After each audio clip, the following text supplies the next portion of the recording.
আরজিকর কাণ্ডে অভয় মৃত্যু 2 বছর পূর্ণ হলেও এখনো বিচার পায়নি পরিবার। এই অভিযোগ তুলে রাজ্য কেন্দ্রীয় সরকারকে একযোগে নিশানা করলেন এনআইসিসি সদস্য এবং কংগ্রেস নেতা অধীর রঞ্জন চৌধুরী। রবিবার হাওড়া ময়দানে দলীয় জনসভা থেকে তিনি বলেন, অভয় মৃত্যু 2 বছর হয়ে গেল, তিনি আজও সেই নিম্ন মধ্যবিত্ত পরিবারটার বিচারের জন্য হাহাকার করে বেড়াচ্ছে। এর জন্য সম্পূর্ণ দায়ী রাজ্যের তৃণমূল সরকার এবং কেন্দ্রের বিজেপি সরকার।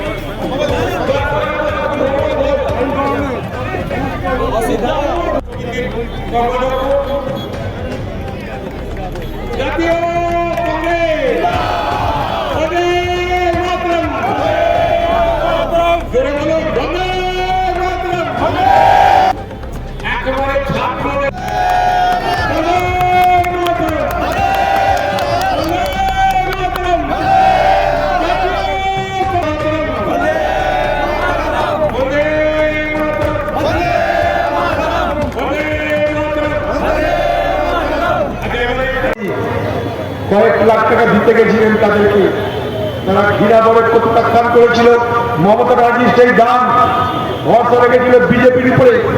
বিজেপি পার্টির ক্যান্ডিডেট হয়েছিলেন সে অভয়ার মা, নির্বাচনে জিতেও ছিলেন, আশা ছিল, ভরসা ছিল তার মেয়ের হয়তো বিচার পাবে, সেই বিচার আজও অধুরা থেকে গেল। তাই বাংলার মানুষ আজও জানে না অভয়া কেন হত্যা হলো, কারা হত্যা করলো, কিভাবে সে হত্যা হয়েছিল।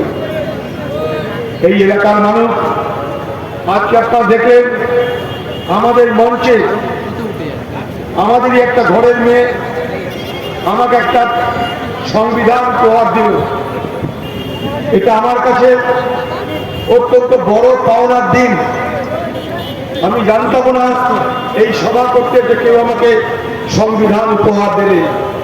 ভারতবর্ষের মানুষ এই সংবিধান আমাকে, আপনাকে, ভারতবর্ষের 140 কোটির উপরে মানুষকে এক সূত্রে বেঁধে রেখেছে।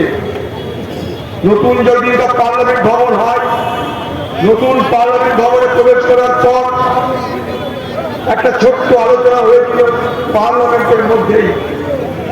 সেই আলোচনাটা আমি অংশগ্রহণ করেছিলাম, কারণ তখন আমি কংগ্রেসের দলনেতা ছিলাম পার্লামেন্টের মধ্যে। আমি তখন